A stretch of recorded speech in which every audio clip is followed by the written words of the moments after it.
What's going on, friends? James Nguyen here with the Alpha Red Comic Channel for a surprise stream, something that I was trying to work on for the day before Christmas, but it didn't work out because internet does internet stuff, and I didn't get Ryan's acceptance of my invitation. So unfortunately, his campaign is over, but we're still going to talk about Nephilim, his comic and his campaign, how he put it together. All the things about the book Nephilim and his journey on creating it and putting it out there, putting it on a crowdfunder. We'll lament about how hard that is and lament about the marketing side, the non-creative side, and all the things that you guys tune into the channel and try to glean some oh no, my camera. I put up my hand and my stupid camera. Okay. AI is great, but AI doesn't know. Anyway, so we're gonna have him on. I'm gonna do my music thing. Turn on a little bit of Alpha Red in the background there, and then we're gonna bring to the stage Mr. Ryan Dube. Hey, what's up, guys? Yeah. Oh, look, there's applause. Yeah, nice. Right. Nice. I love the studio audience. Yeah. What's up, everybody? Wish there were, right? Glad to be here. Now, are you standing standing or are you sitting? I'm standing. Oh, I stand for these things. Yeah. No, I have a standing desk as well. I just felt like sitting for. I was like, oh, whatever. Yeah. No, I normally I have a sitting desk, but like for my live streams and things, I do. Because you're in the attic. I am in the attic. Pushed you to the attic. See the little slanted wall here. This is like the pitch. My desk is like, so I have two computers. Like I have a work computer, which we can talk about, like independent creators having a day job, and so that's the day job. This is like the fun stuff. This is the YouTube stuff, and this is what we'll talk about is the marketing side of creating. Nice. So you stand for fun. So that's good. So I used to stand for work too. Yeah. But like my feet were hurting. And my ankles and my feet were like swollen, and my wife is like, "It's because you're standing." And I'm like, "But I have to stand, or else my rear end gets as big as what my feet were. What was happening to my feet?" And she's like, "You got to sit down because you can't walk around, you can't do all that stuff." So, exactly. You wake up in the morning and your feet, are sore. And you don't understand why the pads of your feet are just so sore, and you're just like, oh man, this sucks getting old. But it's mainly just from standing for a long period of time or whatever in one spot. So for sure. But that's what we do, right? Because we're comic book creators, and we just muscle through. I don't know if you have like hand, like are there things wrong with your arm? Carpal tunnel? Yes and no. Like it stops whenever I stop drawing. So like, no. Okay, so my issue is that for my thumb, my index, and my middle finger, they get numb. Oh wow. Okay. And so I have to like kind of get that circulation going or whatever back in there if I'm doing it for too long. It's better now because I used to press shirts or screen print shirts. Sure. And so the tips of my fingers, because when they would come, the shirts would come through the heat press or the heater, and you'd pick them up and you'd place them on the table so they wouldn't get wrinkled.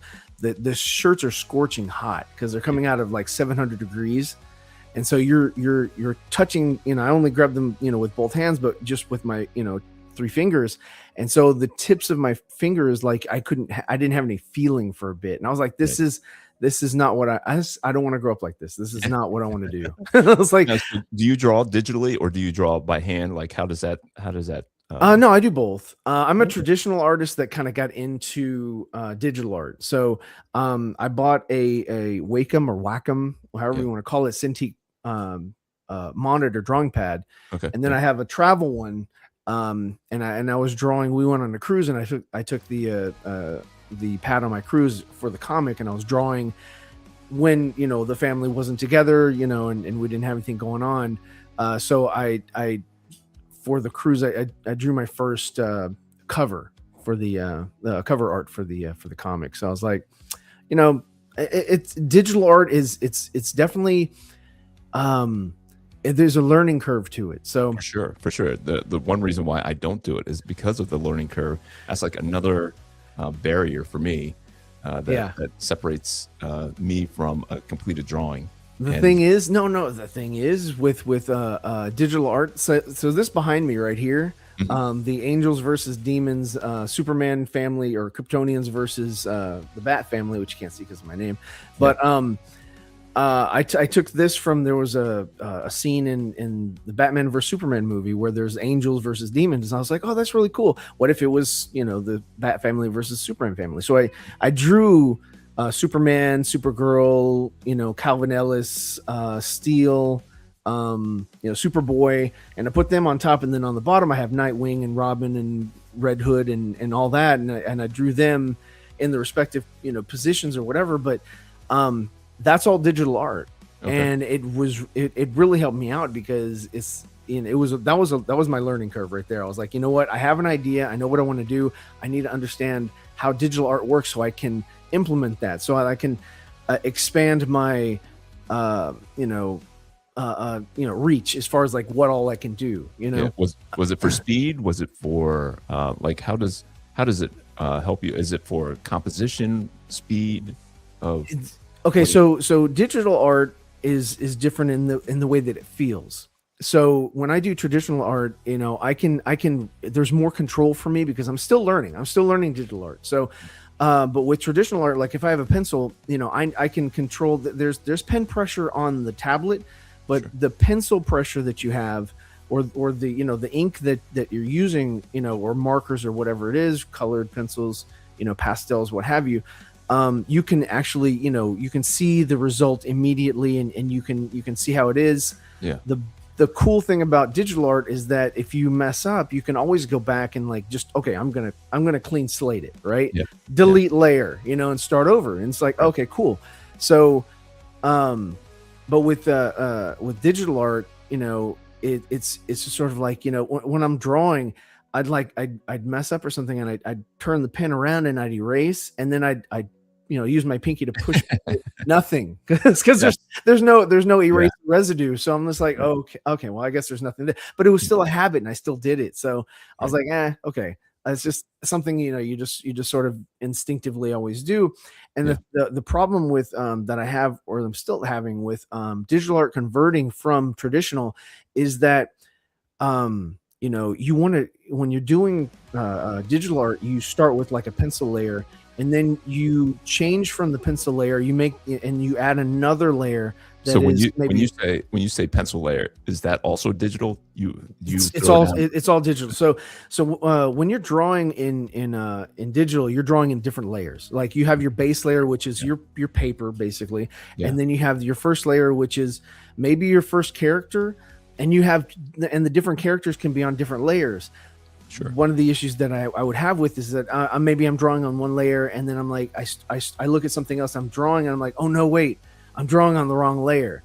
And I'll like, there's like a little eyeball that you cancel out, and you're like, oh, okay, yeah, no. So there's pencil where it shouldn't be, or there's markings where there shouldn't be. Right. And so I'll erase that, and then I'll add it to the correct layer. And there's stuff like that, because it's just, it's not something that you're just sort of used to. So you're just like, all right, well, learn my lesson going forward, but you never do, because I still have the same issue. I do the same. That's the frustrating. That's the frustration that I have sometimes when I'm coloring myself, which I rarely do. Like I'll have a flats layer, and I'll have like a highlights layer, and then like just a color layer or whatever. And and sometimes I put the highlights on the flats. And I'm like, oh no, because that ruins my flats. Exactly. So I'm like, okay, well, that's no good. So, and that was another, sort of learning curve is learning, the flats layer, and then, adding, highlights and shadows or whatever. Actually, and that was another thing that I learned, is that like, maybe you don't want to do a shadow layer. Maybe you start off your flats layer or your base layer is the darkest, that's the shadow colors, right? And then all you do is highlight from there, because you can always go, and especially with print, you want to not go completely dark, because then when it prints, it's muddy. Okay. So then you want to start off with like, the darkest layer that you can get away with in print, and then just go lighter from there as you add layers on top of it. And learning all the different transition layers and things like that. Just there's a big, I'm still learning, but I'm an artist, so I'm going to figure it out. Right. Yeah. And, But with what I was saying with traditional is that you start off with pencil, and then maybe you go back over your pencil, or maybe you erase some of it and you make darker lines, or you start with that layer. When I was going into digital doing a pencil layer, I had the same mentality to where I would erase and then draw again on the pencil layer instead of making a whole new layer and just ignoring what I did below. Yeah. And so my pencil layer would actually turn out to be in length of working with it, it would actually turn out to be my ink layer. And I'm like, wait, that's these are rough. I was like, I was using a different pencil, I'm Right. using the G pen, and it's like, okay, well, that was a waste of time. Or I could have could have been faster had I just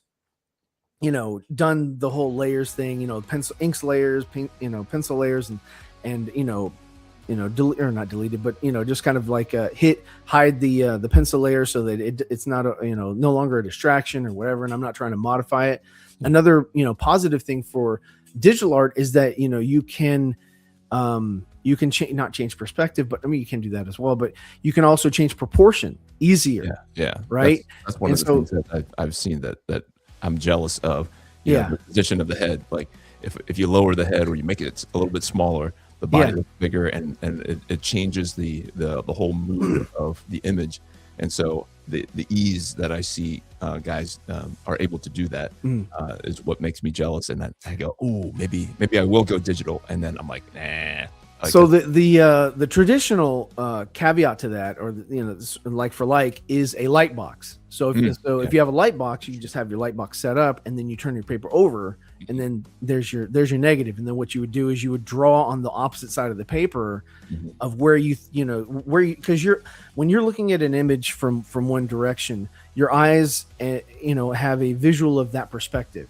But when you flip the paper over, your eyes has to adjust and then you start seeing, okay, well maybe that arm is too long. Maybe the eye is not in the right spot. Maybe the nose isn't pointing in the right direction. Something like that. So yeah. Before we get too far in the weeds, let's talk about your comic. Yes. Because we can talk about process and stuff. Oh yeah, sure. Yeah, we'll just be stuck with the nerds that understand what the heck we're talking about. Like I don't care about the different layers. Yeah, exactly. But I mean, there are a lot of independent creators like us who want to hear the benefits of going traditional or doing it digital, and maybe they are more tech pro tech or savvy. Adverse. Like I'm tech adverse in many ways. I still use Photoshop. I do all that stuff. But let's talk about Nephilim a little bit so that we don't forget to introduce people to your creation. And why don't you walk us through, like the elevator pitch for Nephilim, and then we can start talking about the journey of how you got there. Okay. Yeah. No. So the inception of this character kind of came about with my children. And so we used to play a video game on the PlayStation called DC Universe Online.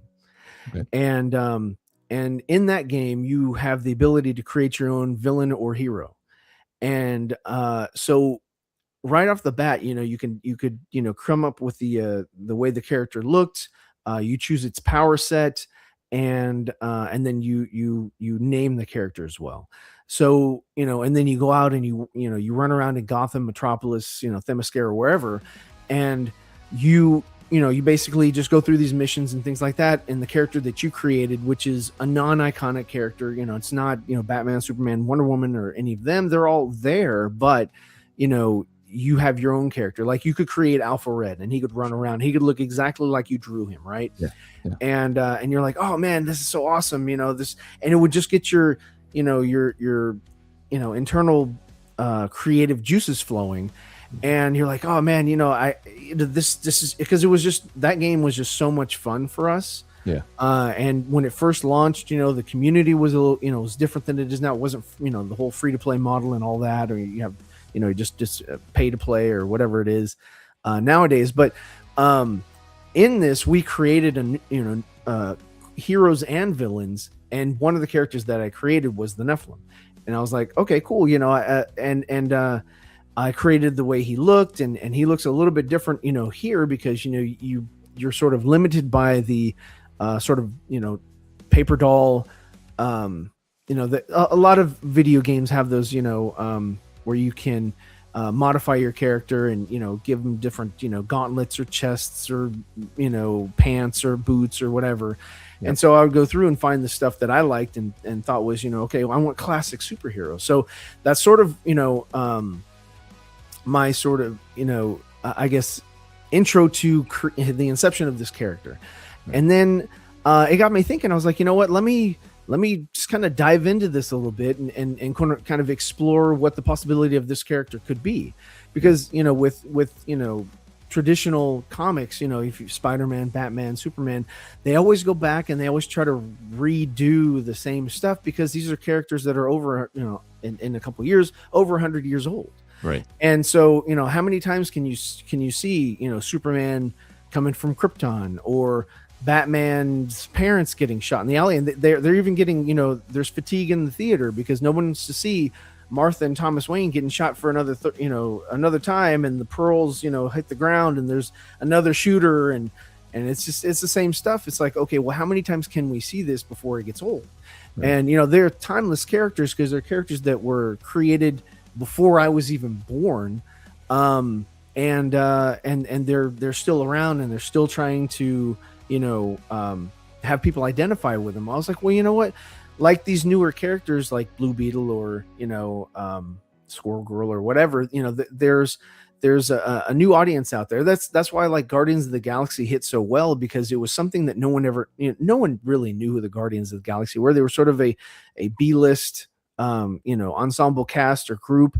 And that's why it hit so much, because Marvel's, movies, they kind of got into a cookie cutter kind of thing where it was like, okay, you have the hero, the antagonist, the protagonist, the heroine, or the damsel in distress, and the different power set and a change of city, and they would just, it was a cookie cutter kind of thing where all the movies were very easily the same. They just the only thing that made them different were the power sets, the personality of the character, and that was pretty much it. They changed a little, some situations, but the basic model or the basic story arc was usually the same. And so they would just copy paste until finally after Endgame it kind of got old, and everybody kind of caught on to that after, I guess around Ant-Man when that came out. Everybody's like, okay, well, these kind of are the same. And then Disney Plus came around. They couldn't really do anything there because they had to change the formula because it was a different format. Yeah. But it didn't really resonate. That's why, where's Moon Knight? Where's Shang-Chi? Where's all these other characters that they tried to introduce, and they just kind of shelved them. Yeah. And there you go. Well, we need to bring back Robert Downey Jr. because we don't know what to do anymore. Right. So anyway, back to the Nephilim, I was like, you know what? Let me come up with something new, something different.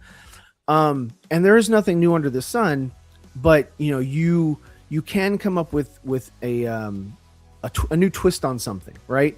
And that can very well be something that is newer to audiences, and you don't have the backstory. You don't know his parents. Maybe they didn't get shot in an alley. Maybe he's not from a distant planet.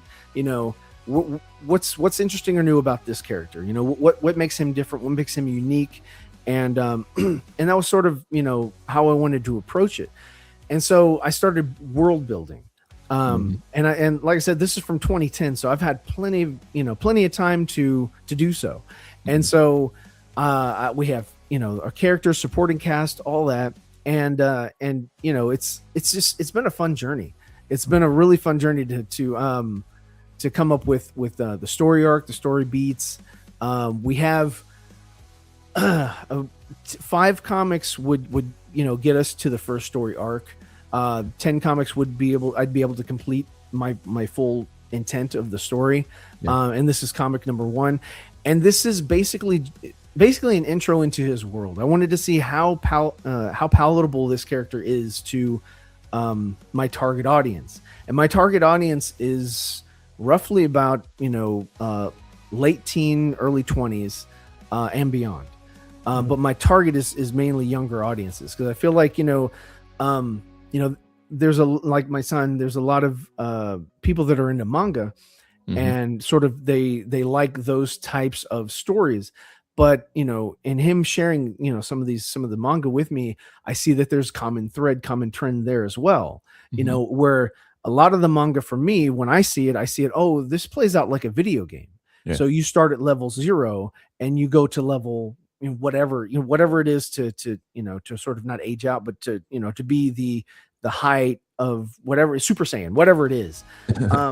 To win the video game, to beat the big boss, and that's pretty much it. Yeah, and it's like, oh, you're a girl. Oh, I'm so awkward, and there's and all of the characters are basically very, very similar, very much the same. Yeah. And because when they first came up with the manga style and look, it was from a failed attempt at somebody they were trying to break into Disney, but they were like, okay, well, that didn't work, so they just went off and did their own thing, and so that's how the manga style sort of got created.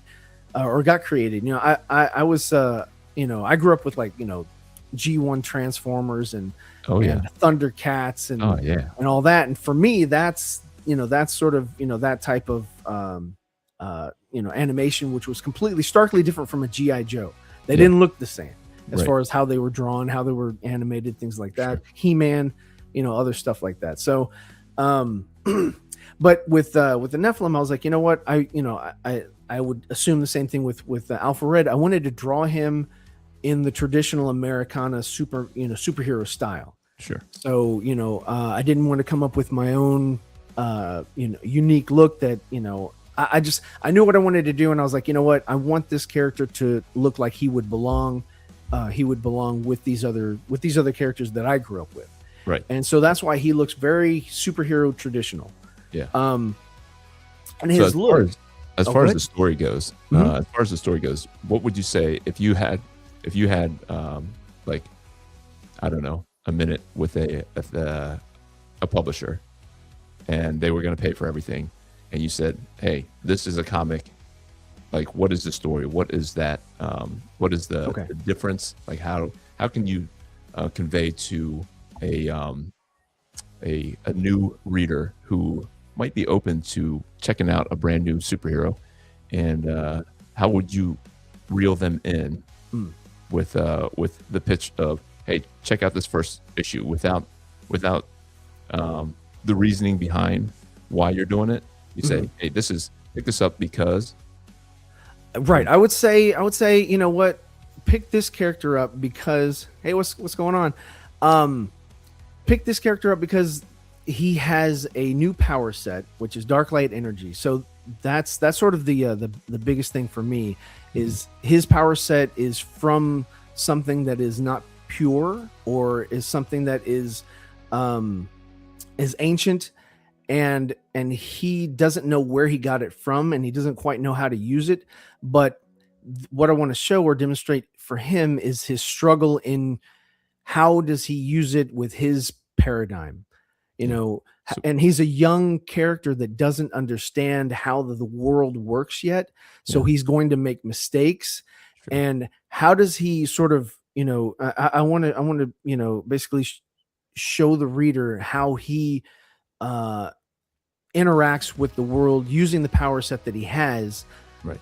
And so the consequences of that. Yeah. Who is the villain? What does he have to overcome outside of being, like, figuring out who he needs to be as a hero with these powers that has to have the character, right? We want a heroic character, someone with the right motivations, who is given this power that he doesn't understand. But are people coming after him to take that power?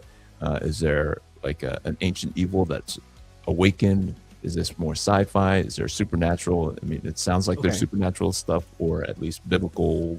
So 1, 2, and 4, I would say. It is not sci-fi, but yes, there.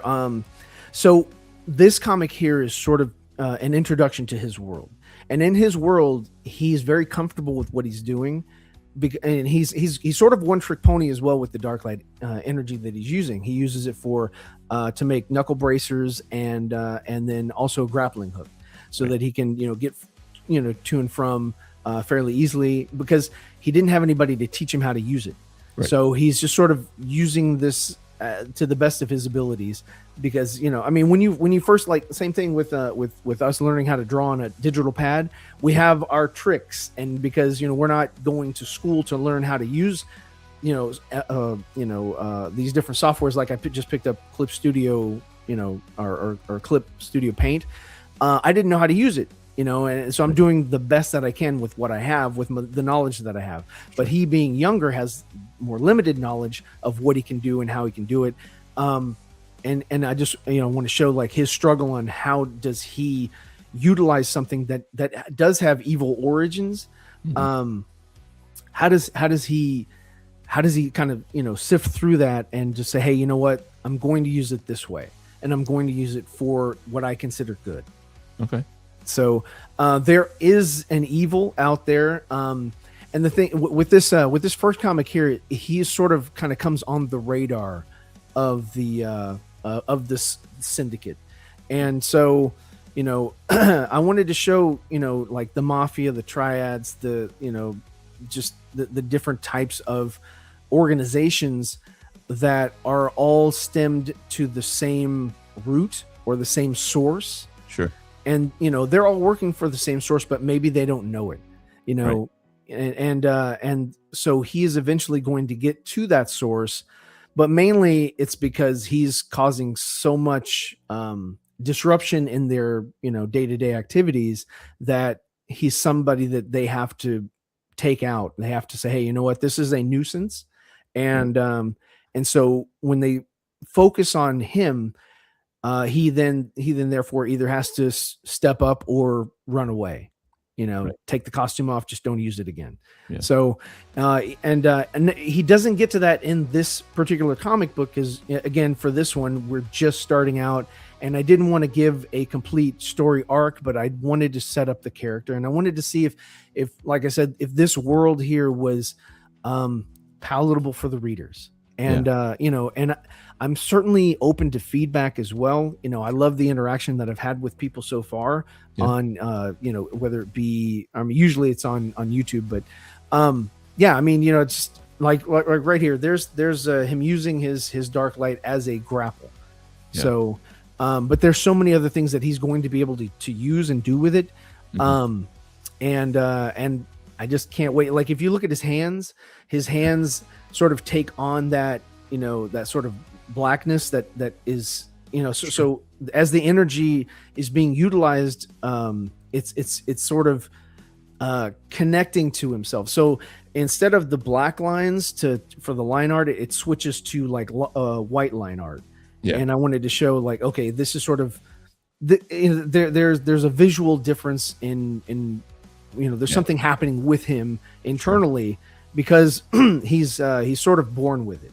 Yeah. And that's why he can tap into it, but he doesn't quite know exactly what it is. Yeah.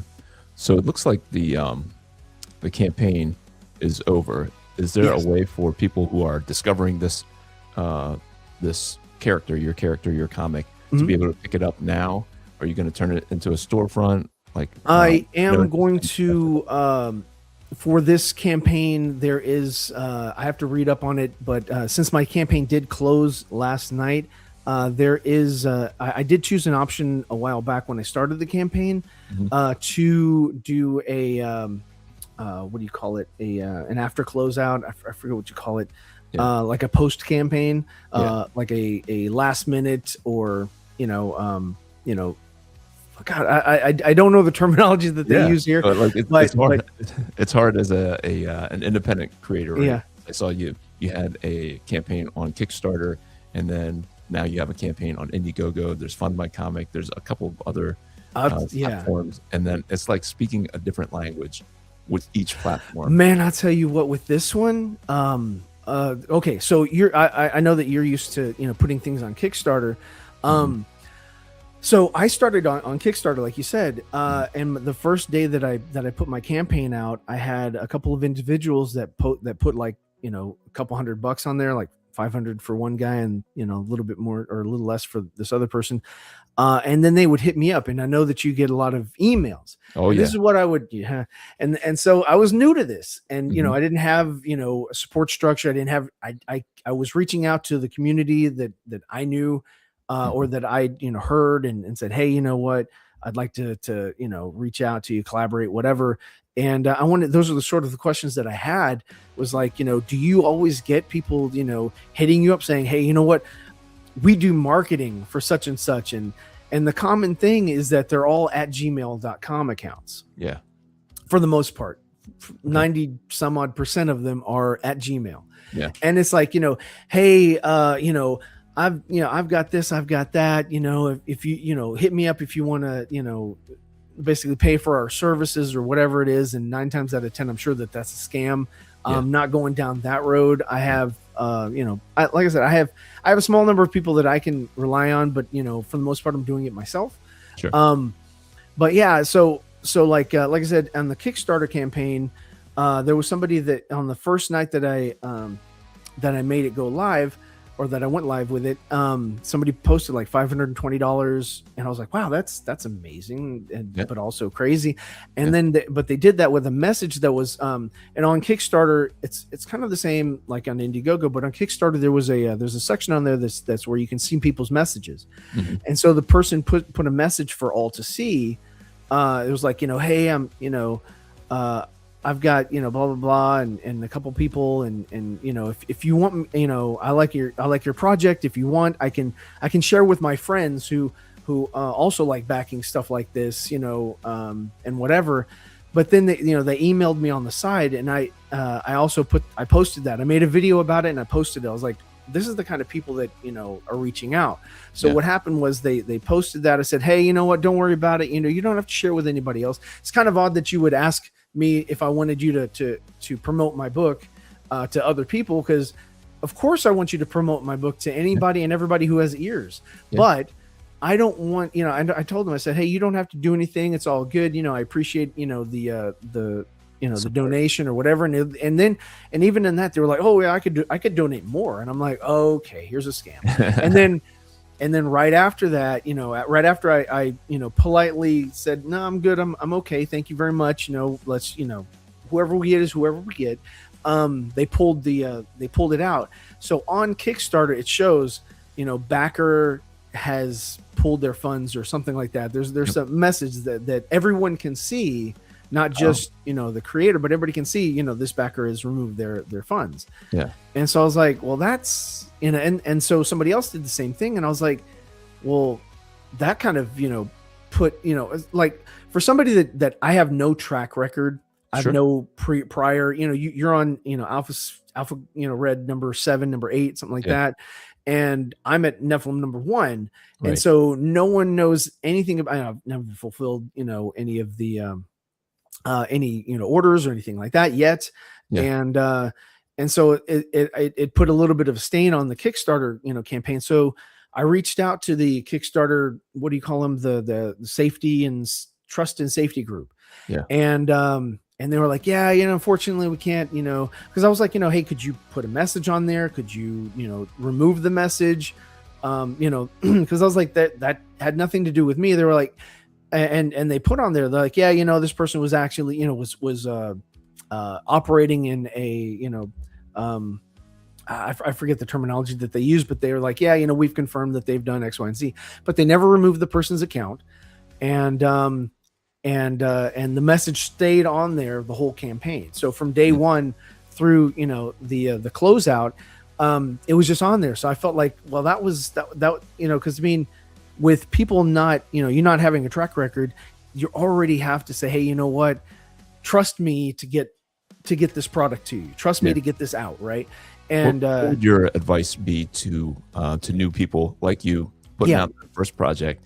They start getting, like, a lot of people don't know that you're going to be bombarded, especially on Kickstarter. You're going to be bombarded with emails telling you that they can take your project to fulfillment in a day, in a week. They're going to get you such and such amount of backers and whatnot. And if you don't know, and if you are innocent to all these crazy scammers, you might believe them, and you might say, okay, everybody kind of puts out $250, $300, and that's how they get their project. out in front of more eyeballs. Whoever this person is, they're connected to podcasts, they're connected to whatever, they're connected to indie comic groups that support people. And there are some people out there who are amazing, and I've been supported by some people who randomly find my project, and then I go and click on their who they've supported, and they've supported like hundreds, thousands of projects, and they're awesome, and they just want to see your dream come true. They're just there for you, but that is very rare. Well, I had a podcast guy reach out to me, and he was like, hey, if you submit your project, and I'll promote it on my show. And I was like, oh, sweet, thanks. And that was the first and last I heard from him. But it was really nice. I was like, hey, he was like, if you record yourself in like a minute blurb or whatever, and kind of like, like you're saying, just sort of, put out a just a small, snippet or presentation of like, why, somebody should, join the project, or, help you out, then, I'll go ahead and play that on the show.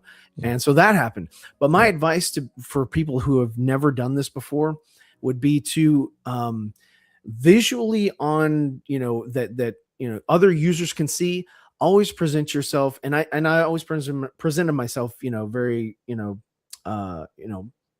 cordial and appreciative and all that. But I would also make it a point, and which I didn't do the first time, which I did on the Indiegogo one, which I also had somebody do that on Indiegogo. But I would put, in the notes where or the messages where people are saying, hey, I know these people, and all this other stuff, says, hey, thank you very much.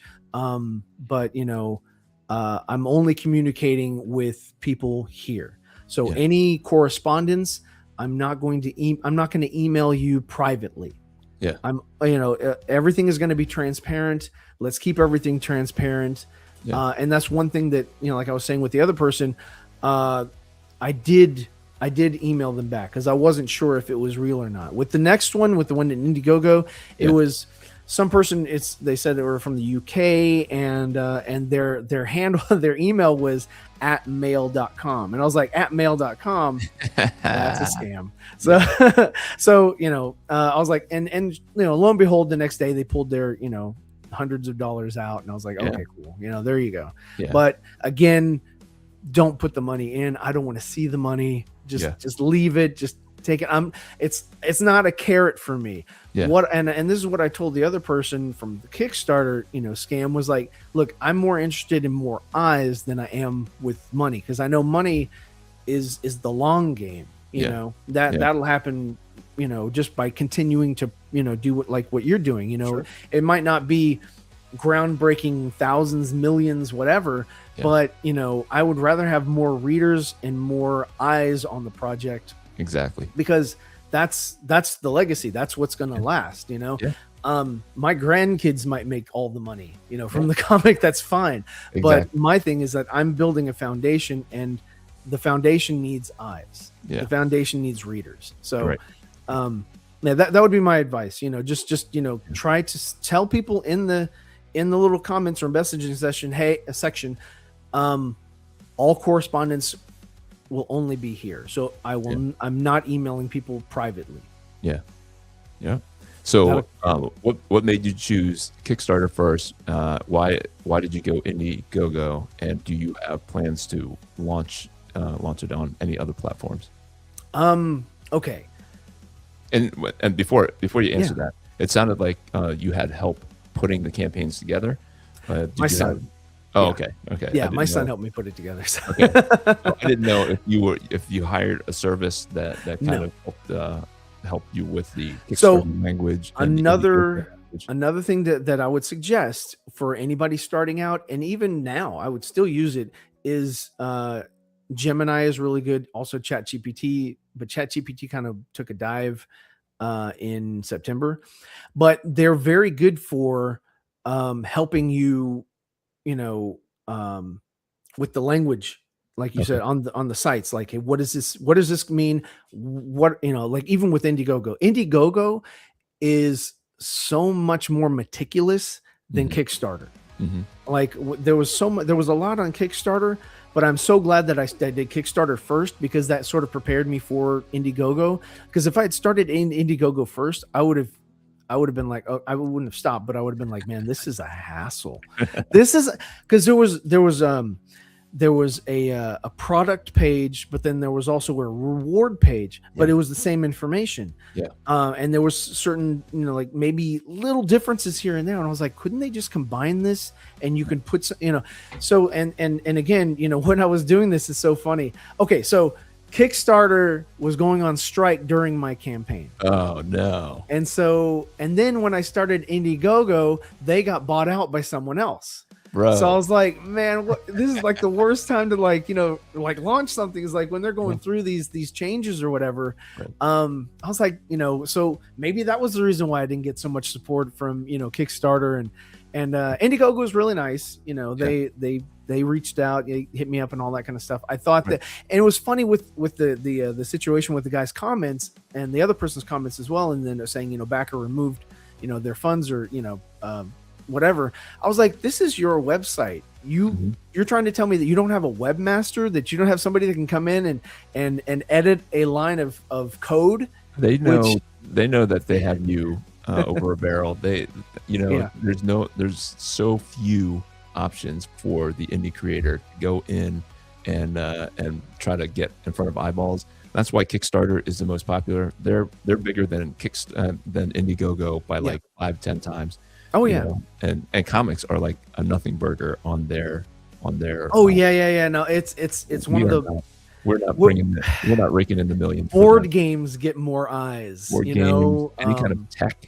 Yeah. On there. There was this one on there that was like a Spider-Man thing, but it wasn't. It was this thing that goes on your wrist, and it's an endless like loop of string, and it just zips around. But they were getting millions of dollars. I was like, that's what people are interested in, because they were like, oh, you can knock down these cups. And I was like, what? Knock down cups with a string? Who cares? I was like, it connects them, right? It connects them to like Spider-Man. That's how they really. Oh no, I get it, but it's just silly. An easy marketing gig. Like you can either make a product that will sell well, that nobody needs or whatever, or you can be a fool like me who says, I want to make good comics for the future of Christian comic kids, for Christians who like comics, and that's my little super small niche, and I don't expect it to hit millions. So no. I'm in the same boat as far as just to having a comic that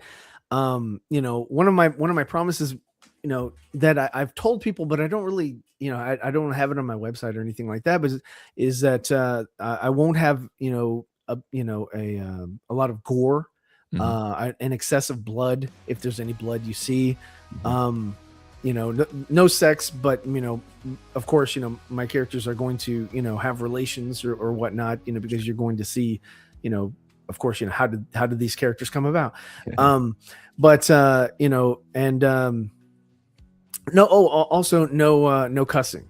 The English language is screwed up enough, but it is vast enough to be able to use ulterior, vocabulary, vernacular, so that you don't have to use, cussing. It's like, it's what is the point of it? It kind of like there was a SpongeBob show that was just like, oh yeah, these are the sentence enhancers, which actually they're not, because there's only a certain amount and you use them throughout or whatever, and it shows a little bit more a little less care in what you're saying, because you can have something just as impactful, if not more, by using words versus going to or falling back on cussing.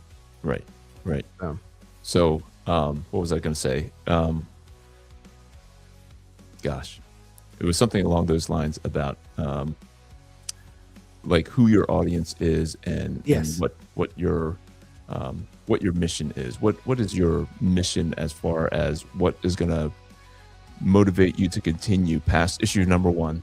Issue number one costs you a lot of time, a lot of money. Yes. And so like it can be easy to say, boy, is there a market for this? It doesn't look like it. I'm going to shut the door and then walk away after issue number one. or if issue number 2 is much like issue number 1, you can't get your legs underneath you. What is going to motivate you to get to issue number 10, where that whole story arc is going to kind of pay off? Yeah. No. I can see how it would thwart people, how it would deter people. My thing is that I've got it's in my brain and I can't get it out. And it's all I sort of think about. Yeah. And it's like, okay, I need to vomit this out of me. Yep. And so I've written out, we have an overarching story, arc, and we have, all of my thoughts are out. They're on paper, and I want to see them. I want to see it come to fruition, right? Yeah. And even if no one purchases it, I am going to continue to draw it, and just see it through. If not just for myself, yeah, I don't really have to sell it. Yeah. I am. Al. Just want to say a quick shout out to Al Nickerson. Merry Christmas, and just a quick shout out to Jay Scott, brother Jay Scott in the house. Thank you for showing up. And I got bored. Yay! Hello. I know I showed them earlier, but just wanted to. No, hey man, I'm glad people are listening. I know they're here for Alpha Red, but I think people are. It's the day after Christmas. Oh sure. Well, that was another misstep. Okay, yeah. So don't close out on the evening of Christmas, because people are probably more than likely at their house or at their family's house. Right. I was like, yeah, you know what? I thought about it. I was like, everybody does that stuff in the morning, and by the end, they're kind of done with their family, and they're just maybe on their phones. So I was like, maybe somebody's wants to watch a podcast or whatever, and right. Kind of like say, hey, you know what? Let me spread some of this cheer. Yeah. But that's not the case. Everybody's off doing their thing. Ended on a holiday, especially a holiday as big as Christmas. Yeah, that's very. That's one of the things that I would not recommend. Also, another thing that you want to pay attention to is not so much your start date. Mm-hmm. It's more your end date, which I just did that yesterday. But the more popular times to end a campaign is either on Friday night or Saturday night. Okay. That's because most people are available. Most people are not with family, or they're not being distracted by a holiday. But those are the best times to start and stop a campaign. If you can, I think with Kickstarter you have to. I think it's a 30-day window. I think you can pick whatever. If you pick what, okay. If you because I didn't know that with Kickstarter. I did from September 14th to October 14th, and I was like, there you go. Yeah. So it's like 30 days. But with Indiegogo, I chose sometime in November to December 25th, and so it was like a week and 10 or a month and 10 days. Yeah, and so I was like, yeah, there you go. I'll do that. So, but you really want to pay attention to when, because if you start on a Tuesday, everybody's doing their own thing on Tuesday, I guess, or whenever, but you really want to concentrate on when you start and when you stop. Yeah. And you really do want to have some sort of event, kind of like a closeout stream or something like that, for the start and the end. And then don't get discouraged during the middle, because you might have a couple people that sort of trickle in and kind of, join the campaign. But mostly, and this is sort of the psychology of people, itself, is that a lot of people don't want to back something that they feel is not going to be a success. Exactly.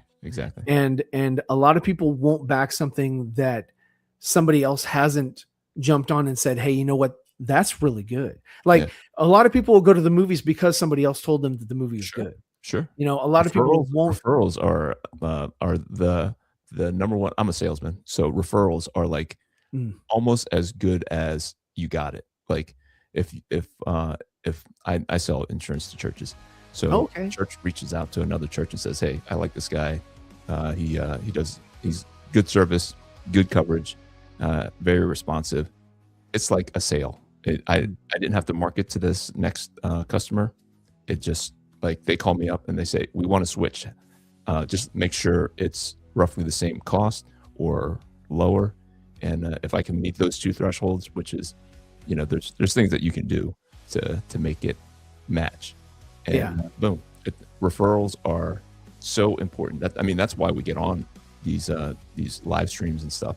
And we're trying to connect, I'm trying to help you to connect to my, Yeah, people no, who I got completely 5, appreciate the 5 people who are opportunity. watching right now. And then, hopefully in the future, you can have me on, and then or somebody sees you on my thing that's a friend of yours, Yeah, and whatever you're doing in the future, and then they go, hey, I saw him on here, and then they Yep. check my stuff out. And so it's networking, obviously, and then Definitely. the network creates the referral.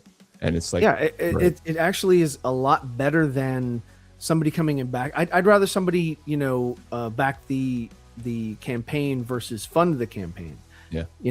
Like if I had some people that came across with X, which is not the greatest platform. Oh my God, I was there. So I come from a background of I was in media for a bit, but then I got into just doing YouTube and sort of reviewing movies. Yeah. And I'd done that for a while, and that's why my channel is so old. Because I was back when YouTube was just used as a way or a place to upload video files. Yeah. Versus promoting yourself and having podcasts and videos and all kinds of stuff for people to digest. It wasn't like that back when when YouTube first started. So that kind of ages me a little bit, but I did a YouTube show for a while, and we had a consistent audience, but you had to keep coming back. Exactly. And you had to keep doing it every week. Yeah.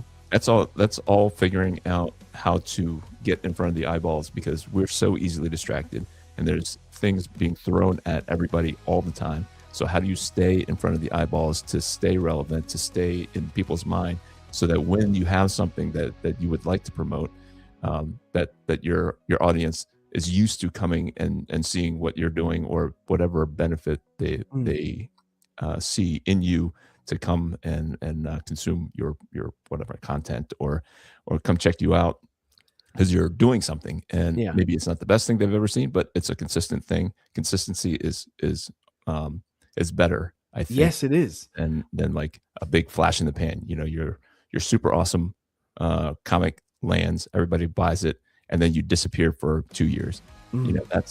That's no good. So it's better to, hey, I had a mediocre one, this one, but in 3 months I did another one, and they go, and then in another 3 months you do another one. Hey, this story is starting to shape up. You do number 4, and like, all right, I want to see how this ends. And then another 3 months, you do number 5, and people are just kind of used to, like, all right, he's doing something. They're not just sitting on their rear end. They're not just watching movies. They're not just playing video games. They're creating, and that's awesome to see. They start rooting for you, that kind of stuff. So you're trying to figure out, what can I do consistently? And we talked about it right before we got on. But that's why I do the Friday night draw stream, or the Sunday night draw stream. I did a Tuesday night draw stream. Yeah, you do it for a bit, and I was can. consistent with it for a couple months, and then just life gets in the way. Yeah, and that can happen. The problem that I ran into with this particular comic was that I started drawing it, and I wasn't posting anything. Yeah. So I was like, I'm drawing it. Everything's looking good. But I'm not sharing with anybody. Yeah. And it wasn't until this past summer that I was like, you know what?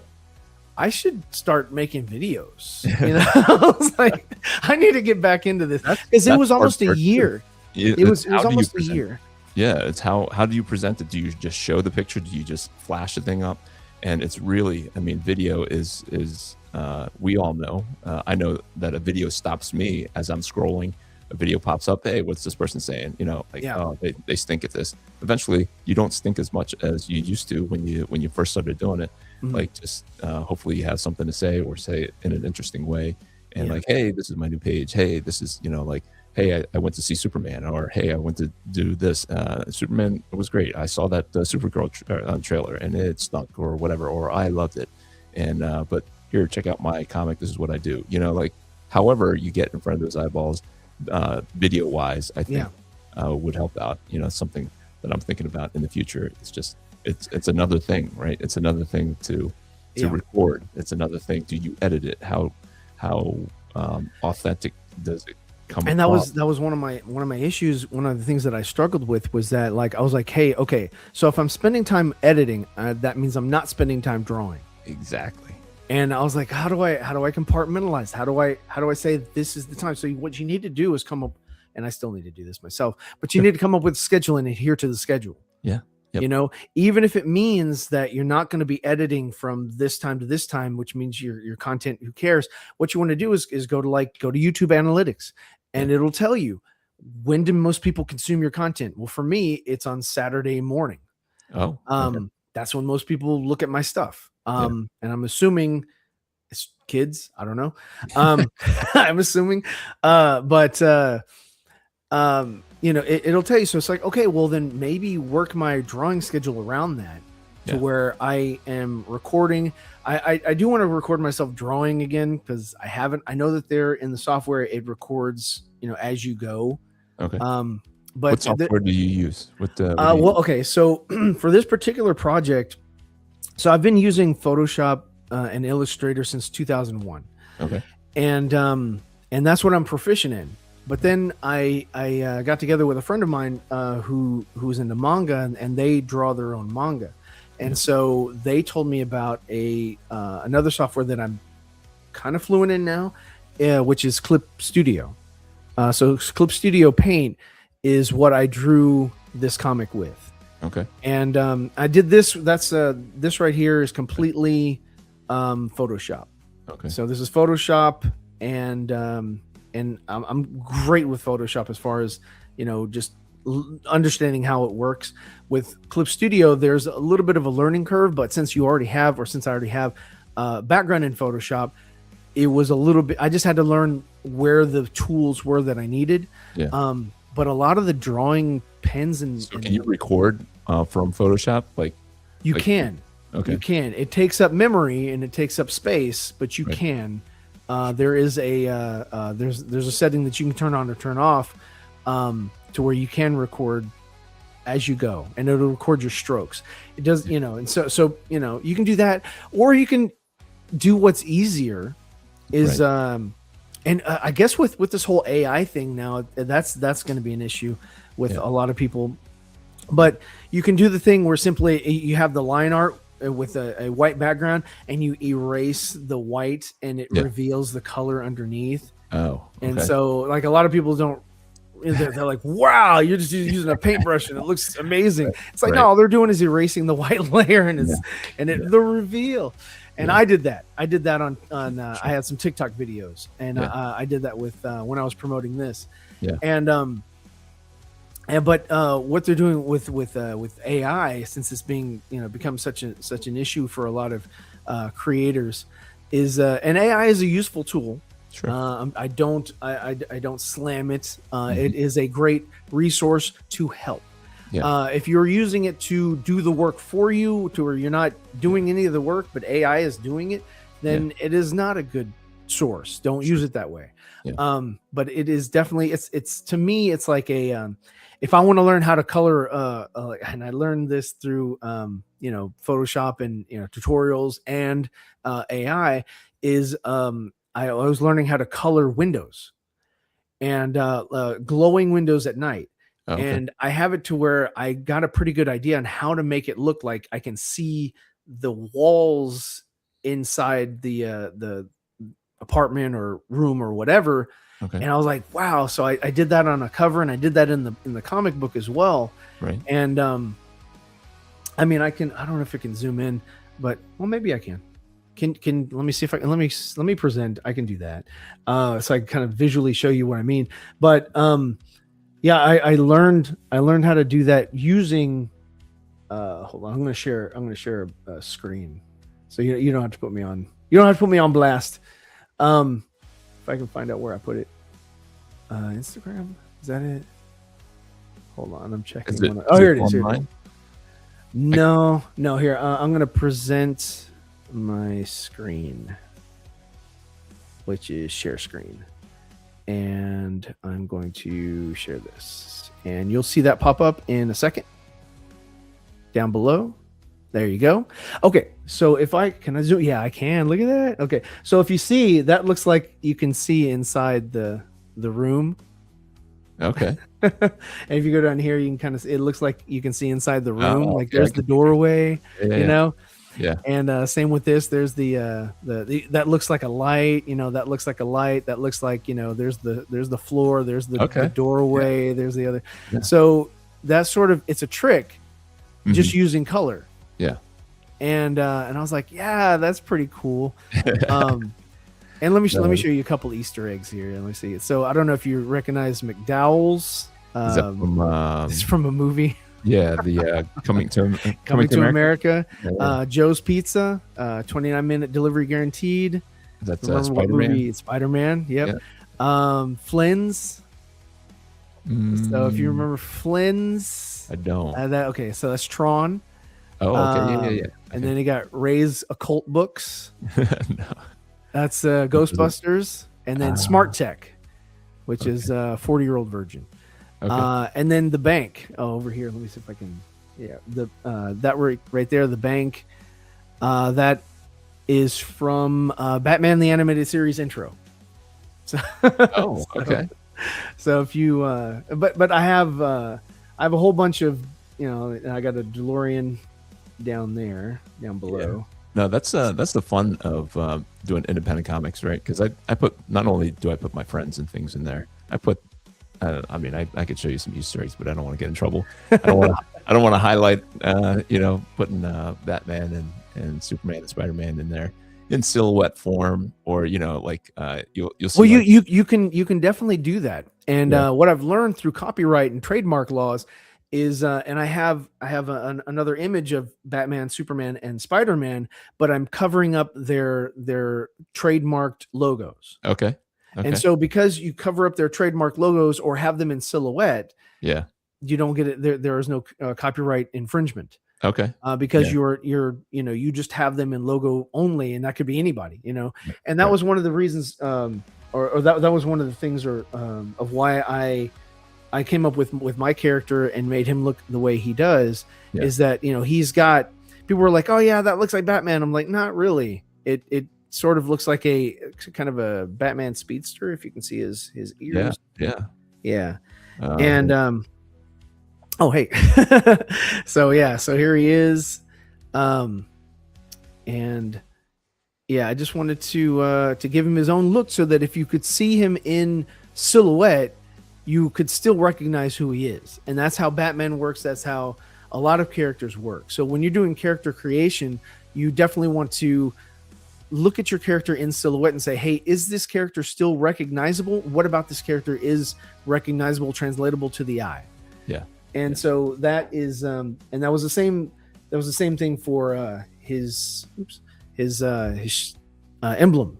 I was like, when you create an emblem, what you want to do is create it to where if you could look at it for about 3 seconds and then look away, you can instantly remember, okay, well, I remember that there was like wings in a circle, you know, which is basically what this is. Wings in basically a halo, which is a sun disk, but, you know, okay, you know, everybody knows what a halo is. Right. So yeah, I mean, you know, there's my my lore is steeped, and I've just put a lot of stuff into it. And like you said, you know, even with the Easter eggs, there's a lot that you can do as an independent creator that, you know, I don't have a committee telling me that, oh no, don't do this, don't do that, whatever. You know, it's like, this is my creation, and I am going to make it. I have a slew of people that I confer with, you know, and I bounce ideas off of, and if something doesn't sound right to them, they let me know. And you want to have people that are you know, that will tell you no, like, no, that's a bad idea. That's that's really stupid. Because if all you have is people say, oh yeah, that's amazing, you know, and whatever, and you put it out there and everybody's like, that's bad. And they're like, oh, you just set me up for failure. So you always want to have people that can challenge you, not always be a contrarian, but to challenge you is definitely somebody that you want to have in your life. For sure. All right, Ryan, we're going to wrap it up. I just want to make want to give you an opportunity to tell people where they can find it in the future here, because the campaign closed out yesterday. Yes. You said you would not advise closing a campaign out on on a major holiday. Yeah, no, I wouldn't. I would not do that in the future. Where can they find it? You said you have like a second chance kind of. It's like a second chance campaign, like a late pledge campaign that I think I need to activate. So I'm gonna look at that here today and see what I need to do. I do have the links in the description for anybody who is looking to. But at the bare minimum, go to zeevercomics.com and check us out there. Everything is available online on my website. I created the website from scratch on Squarespace. Well, not from scratch. You know, they have things that can help you out. Oh yeah, templates. They have templates, but I did use a lot of AI to help me out with coding. Okay. Yeah. So there was a lot of stuff that I used on there. I had a countdown on the top of my page for the closeout and all that. So and definitely same thing with fonts. If you need a comic font, if you're not really good with writing the letters in the bubbles, I made a comic font that is also on my website that is available for download. And the Back to the Future font and Star Wars fonts and all kinds of stuff that's all on that I made myself, and digital prints like I have behind me. I don't have one of Daffy, but I did make that myself as well. Now I'm in the way. Daffy Duck as a Green Lantern. So and then the Batman Superman that is available also on my website, zeevercomics.com. Follow me on all forms of social media as well. So practically everywhere, Twitter or X, YouTube, Instagram, TikTok, it's all at Zeever Comics. Okay. So if you just follow me there, you'll see everything that I've worked on, past, present, and of course, I'm going to continue. So there will be future. So yeah. So and on the campaign, if anybody is interested, I will be doing or starting the late pledge. I think that goes on for a week. But yeah, so definitely check us out and let me know what you think. I'd love to hear back from anybody that lets me know what they think of what I have to offer. So that's definitely something that is worth a lot to me. All right. So we're just going to say hi to Patrick Daniel in the house. Hello, gentlemen. And greatest cartoon intro. That's the Batman, I assume. Batman. Yeah. Intro. Definitely. What, I think he was talking about. And Jay Scott says hello to Pat. So we're going to end it there. So I appreciate you, Ryan, for taking some time with me. And, yeah, man. Hopefully the people watching will gain some insight on what to do and what not to do when you're. And creating. I think I'm going to make videos on what to do and what not to do. I think because one of the things that that I've learned is that you want to offer things that are available for purchase and all that, but you also want to give things away for free. Yeah, for sure. And the most important things to give away for free is knowledge. Yep. So that's how you build you're a benefit to people. You're not just hawking your stuff. It's not always a buy this, buy that campaign. Yeah, no, we're all trying to do this, and every little nugget of knowledge that we can pass on helps somebody not to stumble over that same rock. So don't end your campaign on Christmas Day. That's a nugget. That's a big one. I learned that very recently. So. All right, Ryan and everyone, thanks for hanging out with us. So until next time, grace and peace. We are out.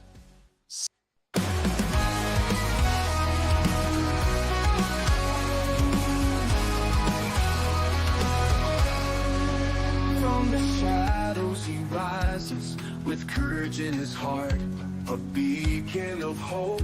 He's ready to start with faith as his armor and a fire in his soul. Alpha Red stands tall, fulfilling his role. Alpha Red, the hero we need. With the power of faith, he'll always succeed. Fighting dark.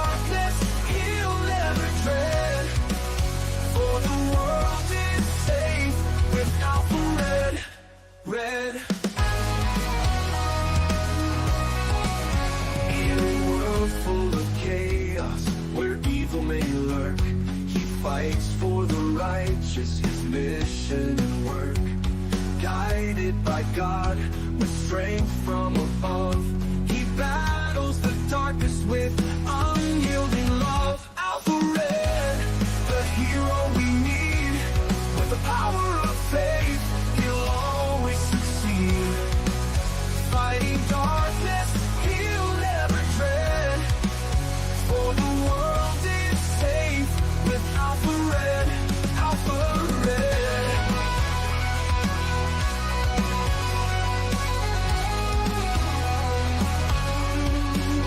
When the night seems too long and hope seems so far, look to the skies, we'll see his bright star. With a prayer and a promise, he faces the fight. Alpha Red shines through, the beacon of light. Alpha Red, the hero we need. With the power of faith, he'll always succeed.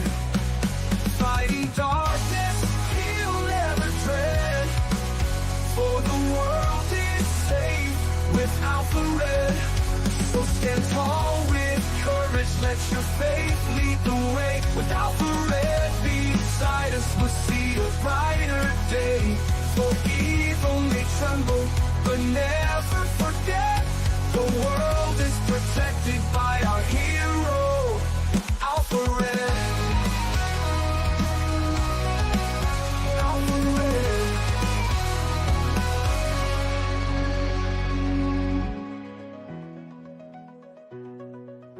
Alpha Red.